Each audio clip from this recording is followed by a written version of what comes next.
Like the video, subscribe to the channel and press the bell icon for latest video update.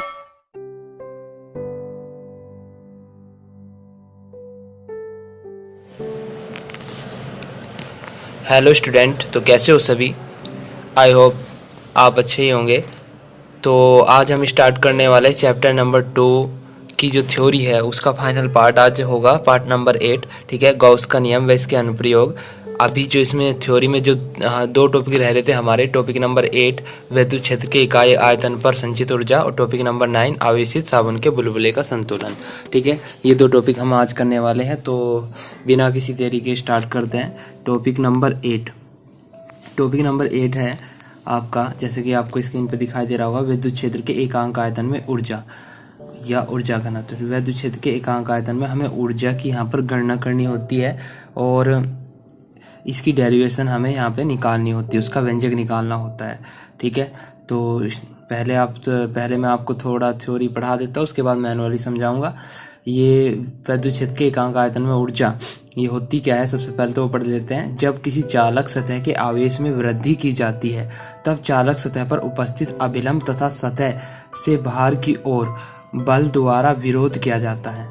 अतः सतह पर आवेश के मान में वृद्धि करने के लिए इस बल के विरुद्ध कार्य करना पड़ता है। यह कार्य विद्युत क्षेत्र में ऊर्जा के रूप में संचित हो जाता है।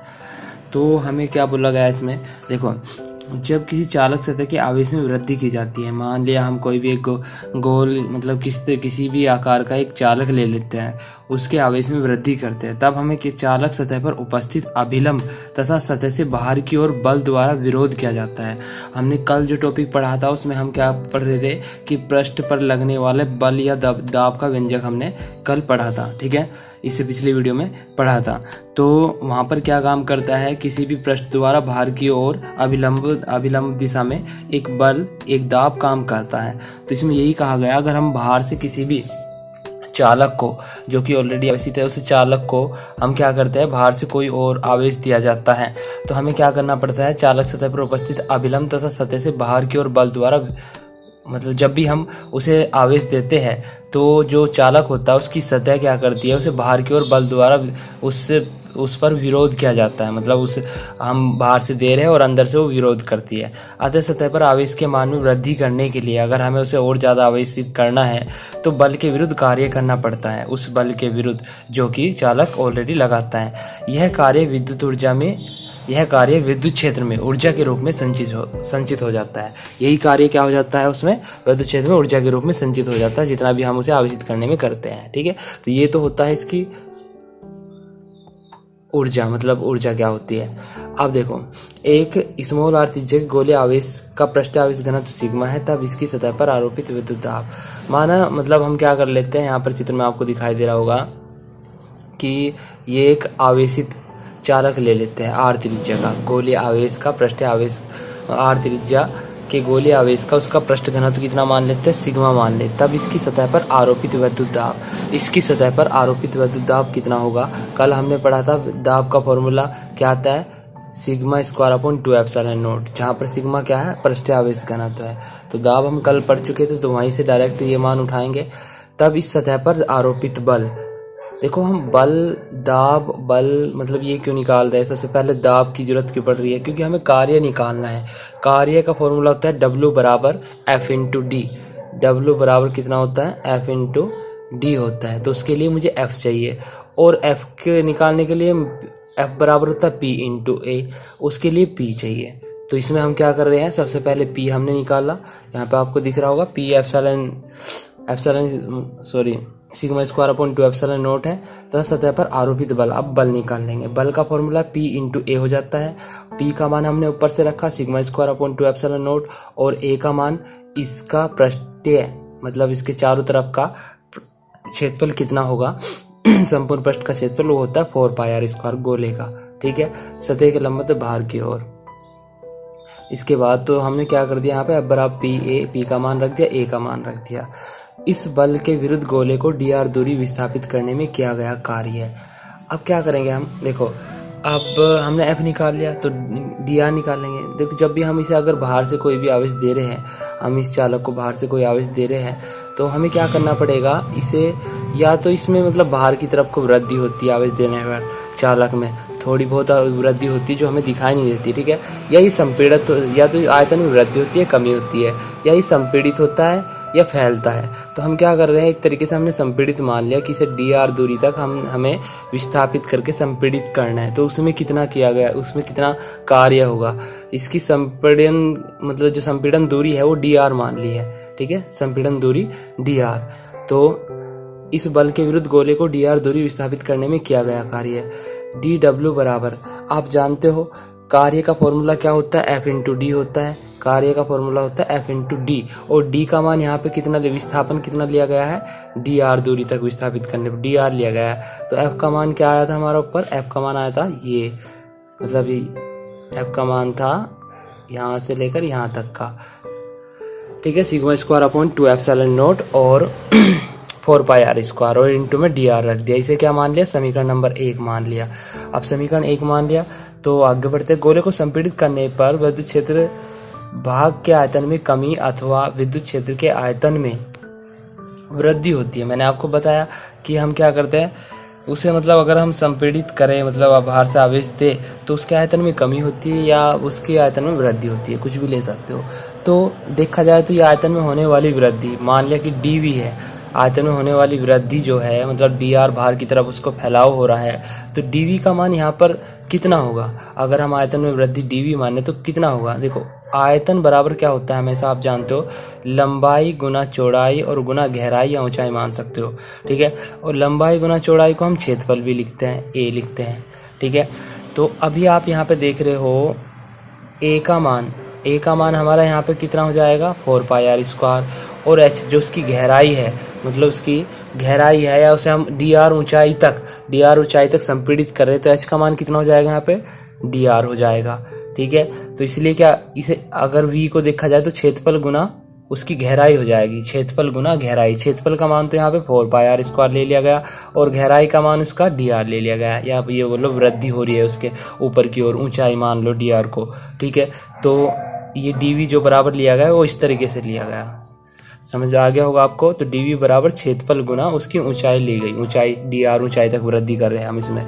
तो हम क्या कर सकते हैं, जो समीकरण 1 थी, मतलब ये वाली, इसमें 4 पाई आर स्क्वायर इंटू dr के स्थान पे क्या रख सकते हैं, dv रख सकते हैं। तो बस हमने यही करा समीकरण 1 से, dw बराबर यहाँ पे क्या रख दिया, dv रख दिया। यही कार्य विद्युत क्षेत्र में ऊर्जा के रूप में संचित होता है। तो मतलब हमने कार्य निकाल लिया। अब यही कार्य क्या, पहले हमने परिभाषा में पढ़ लिया था कि कार्य करना पड़ता है, और यही कार्य क्या है, विद्युत क्षेत्र में ऊर्जा के रूप में संचित होता है। यानी कि dw को हम du भी लिख सकते हैं। du का मतलब होता है आपका, u का मतलब ऊर्जा होता है, ठीक है। तो du बराबर हो जाएगा sigma square upon 2 epsilon not dv। फिर अगर विद्युत क्षेत्र के एकांक आयतन में संचित ऊर्जा निकालनी है तो इस du को क्या करना पड़ेगा, मुझे इसके अपॉन में ले जाना पड़ेगा, क्योंकि जो ऊर्जा हो जाएगी यहाँ पर, अगर मैं E मान के चलूँ, उसका फॉर्मूला du अपॉन dv हो जाएगा एकांक आयतन में। अगर इसे 1 मान लिया जाए तो E बराबर du के, तो एकांक आयतन का अगर निकालना है तो ये आयतन जो है, आयतन से वहाँ पे भाग करनी पड़ती है ऊर्जा को। तो बस हम क्या करेंगे, यहाँ पर इस dv को इसके अपॉन में लेकर आ जाएंगे, और जो आगे बचेगा वही क्या होगा, एकांक आयतन में संचित ऊर्जा होगी, जो कि आ जाएगी sigma square upon 2 epsilon not. Sigma square upon 2 epsilon not, इससे पिछली जो डेरिवेशन हमने कल पढ़ी थी, पिछली वीडियो में पढ़ी थी, उसमें मैंने आपको बताया था कि यहाँ पे सिग्मा का मान जो होता है वो एप्सिलॉन नॉट इंटू ई के इक्वल होता है, क्योंकि ई बराबर क्या होता है, सिग्मा अपॉन एप्सिलॉन नॉट होता है। तो इसके स्थान पे, अगर सिग्मा के स्थान पे हम ये मान रख दें एप्सिलॉन नॉट ई, तो यहाँ एप्सिलॉन नॉट ई का स्क्वायर हो जाएगा, और एप्सिलॉन नॉट से एक एप्सिलॉन नॉट ऊपर का कट जाएगा, तो ये भी फॉर्मूला आ जाता है इसका। मतलब जो कल हमने दाब का व्यंजक पढ़ा था ना, कि दाब पढ़ा था, वही क्या है यहाँ पर, सेम टू सेम वही फॉर्मूला आया विद्युत क्षेत्र के एकांक आयतन में संचित ऊर्जा का, वही दोनों फॉर्मूले आए हैं, ठीक है। तो ध्यान रखना, न्यूमेरिकल में इसका यूज होता है, तो मतलब दाब का भी वही फॉर्मूला है और एकांक आयतन में संचित ऊर्जा का भी वही फॉर्मूला है, ठीक है। ये तो हो गया आपका टॉपिक नंबर 8 कंप्लीट। अब टॉपिक नंबर 9 की तरफ बढ़ते हैं। टॉपिक नंबर 9 क्या है, आवेशित साबुन के बुलबुले का संतुलन। आवेशित साबुन के बुलबुले का संतुलन, मतलब कि इसमें आपसे पूछा जाएगा इस टॉपिक में, आवेशित साबुन के बुलबुले का संतुलन, साबुन का जो बुलबुला होता है अगर उसे आवेशित किया जाए तो उसके मतलब उसके संतुलित की क्या कंडीशन है कि वो संतुलित रहे, वो फूटे ना, ठीक है। या फिर आपको इस तरह से बोल सकते हो कि उसके संतुलन की स्थिति को स्पष्ट कीजिए तथा उसके पृष्ठ तनाव, उसकी त्रिज्या या उसके आवेश पृष्ठ घनत्व का मान मतलब व्यंजक निकालिए, इस तरह से भी पूछा जा सकता है। तो संतुलन की कंडीशन में आपको ये 3 मान निकाल के दिखाने होते हैं, टी का, सिग्मा का और आर का। तो वही हम करेंगे इसमें। तो बढ़ते आगे, देखो साबुन के बुलबुले में आंतरिक पृष्ठ पर दाब बाह्य वायुमंडलीय दाब से अधिक होता है। साबुन के बुलबुले में आंतरिक पृष्ठ पर दाब बाह्य वायुमंडलीय दाब से अधिक होता है। यहाँ पर कहने का मतलब है इसका कि अगर मैं बुलबुला ले लेता हूँ यहाँ पर इस तरह से, ठीक है, ये बुलबुला ले लिया मैंने, तो एक मिनट, ये बुलबुला लिया, हाँ, साबुन के बुलबुले में आंतरिक पृष्ठ पर दाब बाह्य वायुमंडलीय दाब से अधिक होता है। यह दाब अधिक के बुलबुले के पृष्ठ तनाव द्वारा संतुलित रहता है। अगर आंतरिक पृष्ठ पर दाब बाह्य वायुमंडलीय, देखो भाई इसके चारों तरफ, यहाँ पर इसके चारों तरफ, इसे तो बोलेंगे वायुमंडलीय दाब, यानी कि जो वायु इस पर फोर्स लगा रही है ऊपर से, इस तरह से चारों तरफ से, ठीक है। लेकिन बुलबुले के अंदर यहाँ पर बोला गया आंतरिक पृष्ठ पर दाब बाह्य वायुमंडलीय दाब से अधिक होता है। यह दाब अधिक के बुलबुले के पृष्ठ तनाव द्वारा संतुलित होता है, ठीक है। देखो बाह्य दाब को तो बोलते हैं हम वायुमंडलीय दाब, और जो अंदर से बुलबुला बाहर की ओर लगाएगा, अंदर से बुलबुला बाहर की ओर फैलाओ, मतलब मान लिया कि एक जैसे पानी की बूंद ले रहे हो, उसे जमीन पर डाल दी, तो पानी क्या होता है, चारों तरफ फैलने की कोशिश करता है, मतलब कि, लेकिन वो पृष्ठ तनाव के कारण एक जगह एकत्रित होकर बूंद के रूप में दिखाई देता है। लेकिन अंदर से उस पर एक फोर्स लगता है बाहर की तरफ को, मतलब वो फैलने की और इंगित होता है। लेकिन उसका जो पृष्ठ होता है, उसका मतलब बूंद का पृष्ठ ऊपर का, वो क्या कर लेता है, उसे रोक लेता है। उसे ही हम क्या बोलते, उसी गुण को पृष्ठ तनाव बोला जाता है कि किसी भी चीज का मतलब किसी भी चीज का पृष्ठ उसे एकत्रित करने का जो गुण रखता है, उसे पृष्ठ तनाव बोला जाता है, ठीक है। जैसे कि आप मान सकते हैं एग्जाम्पल, यही मैंने आपको बताया, जैसे कि पानी की बूंद होती है, पानी की बूंद को आप एक छोटी सी बूंद को नीचे गिरो तो देखोगे कि वो चारों तरफ फैलेगी नहीं है, वो एक बूंद के रूप में एकत्रित हो जाएगी। यानी कि उसका जो ऊपर का पृष्ठ था वो क्या कर रहा है, अपने सभी कणों को एकत्रित करने का गुण उत्पन्न कर रहा है, उसमें एकत्रित करने की क्षमता है, उसे एकत्रित करने की क्षमता तो मतलब उसके पृष्ठ द्वारा, उसे ही पृष्ठ तनाव बोला जाता है। मतलब जब वो उसे एकत्रित कर लेता है तो एक उसके पृष्ठ पर एक तनाव सा बन जाता है, तो उसे पृष्ठ तनाव बोलते हैं, ठीक है। तो यहाँ पर बोला गया था, मतलब इसमें जो बाहर से वायुमंडलीय दाब लगता है, ठीक है, और एक अंदर से लगता है, तो हमेशा क्या होता है, जो बाह्य वायुमंडलीय दाब होता है वो अंदर के दाब से कम होता है। तो इसलिए क्या करता है, अंदर का फोर्स अब इस दाब अधिक्य को क्या संतुलित करता है, आर करता है। देखो एक बार और फिर पढ़ते हैं अच्छे से। साबुन के बुलबुले में आंतरिक पृष्ठ पर जो दाब लगता है, मतलब उसके आंतरिक पृष्ठ पर लगने वाला दाब, जो बूंद खुद लगाती है, बुलबुला खुद लगाता है, बाह्य वायुमंडलीय दाब से अधिक होता है, ठीक है, अंदर का दाब। यह दाब अधिक्य बुलबुले के पृष्ठ तनाव द्वारा संतुलित होता है, मतलब कि उसका पृष्ठ तनाव उसे रोक के रखता है, जो अंदर से दाब लग रहा है। अगर वो दाब ज़्यादा हो जाता है ना तो वो बुलबुला फूट जाता है फिर। तो जब तक पृष्ठ तनाव उसे संतुलित रखेगा तब तक वो बुलबुला बना रहता है, ठीक है। अब माना किसी बुलबुले की त्रिज्या कैपिटल आर तथा पृष्ठ तनाव कैपिटल टी हो, तब दाब अधिक्य, किसी बुलबुले की त्रिज्या कैपिटल आर तथा पृष्ठ तनाव कैपिटल टी हो तब दाब अधिक्य। ये चीज़ हम यहाँ पर फॉर्मूला डायरेक्ट लिख दिया गया है दाब अधिक्य का, क्योंकि ये चीज़ आप 11वीं में पढ़ चुके हो। 11वीं में पी एक्स्ट्रा, इसे दाब अधिक्य बोला जाता है, 40/r, पृष्ठ तनाव कैपिटल टी और त्रिज्या आर हो तो उसके दाब अधिक्य का सूत्र ये होता है, ठीक है। यहाँ पर आपको डायरेक्ट करना पड़ेगा क्योंकि ये आप सीधे नहीं करके दिखा रहे हो, ये चीज़ ये फॉर्मूला आपको 11वीं में पढ़ाया जा चुका है फिजिक्स के अंदर, तो आप ये डायरेक्ट याद रखोगे अगर आपने नहीं पढ़ा तो अभी फिलहाल, ठीक है। पी एक्स्ट्रा PEXT से मतलब PEXT दाब अधिक्य को बोलते हैं यहाँ पर पी एक्स्ट्रा, ठीक है। उसका फॉर्मूला क्या हो जाएगा, 40/r हो जाएगा। इसे इक्वेशन नंबर फर्स्ट मान लेंगे। अब इस बुलबुले को यदि बाह्य आवेश से आवेशित किया जाता है तो हमें बुलबुले के पृष्ठ पर लगने वाले अभिलंबित दाब के विरुद्ध कार्य करना पड़ता है, तब दाब अधिक्य का मान बढ़ जाता है। देखो क्लियर सी बात है, हम किसी चालक को अगर ऊपर से क्या कर रहे थे, आवेश दे रहे थे, तो हमें क्या करना पड़ता था, जो चालक पे उसके पृष्ठ पर जो दाब लगा हुआ है उसके विरुद्ध काम करना पड़ता था। तो यहाँ पर वही है, तो हमें बुलबुले के पृष्ठ पर लगने वाले अभिलंबित दाब के विरुद्ध कार्य करना पड़ता है, तब दाब अधिक्य का मान बढ़ जाता है। यानी कि उसमें क्या हो जाता है, पी एक्स्ट्रा प्लस पी, उसमें एक पी की वैल्यू और जुड़ जाती है, तो P extra plus P equal होता है 40/R। जब तक P E x T plus P बराबर 40R है, 40/R, ये दोनों चीज़ ये संतुलित है, हम मतलब उसे बाहर से आवेशित कर रहे हैं और उसका मान यहाँ तक है 40/R तक, तब तक वो बुलबुला संतुलित रहेगा। लेकिन अगर मान लें ये संतुलन टूटा उनका, तो बुलबुला फूट जाएगा। यानी कि हमने उसे ज़्यादा आवेश दे दिया, ज़्यादा बल उस पर काम करना स्टार्ट हो गया, तो वो फिर फूट जाएगा। तो यहाँ पर जब तक हम उसमें P का मान, मतलब P का मान P एक्स्ट्रा में P बढ़ जाएगा और वो 40/R के जरिए ही संतुलित होना चाहिए। अगर ये दोनों बराबर है तो संतुलित रहेगा, क्योंकि हमें संतुलन की कंडीशन निकालनी, तो उसी के अकॉर्डिंग चलेंगे। तो P का मान यहाँ पे रखेंगे, मतलब पृष्ठ के द्वारा लगने वाला जो दाब होता है, अभिलंब दाब बाहर की ओर, P का मान क्या है, वो होता है, हम पहली डेरिवेशन में पहले टॉपिक में पढ़ चुके हैं कल की क्लास में, σ²/2ε0 होता है, वो मान रख दिया यहाँ पे 40R हो गया। तो P एक्स्ट्रा इक्वल टू, हाँ, तो यहाँ पर P एक्स्ट्रा का मान निकाल लेंगे, इसे एफ सिग्मा, इसे कहाँ पहुँचा देंगे, इसे उधर पहुँचा देंगे, इधर प्लस में है तो उधर जाके माइनस में हो जाएगा। ये देखो 40/R माइनस σ²/2ε0 हो गया यहाँ पे।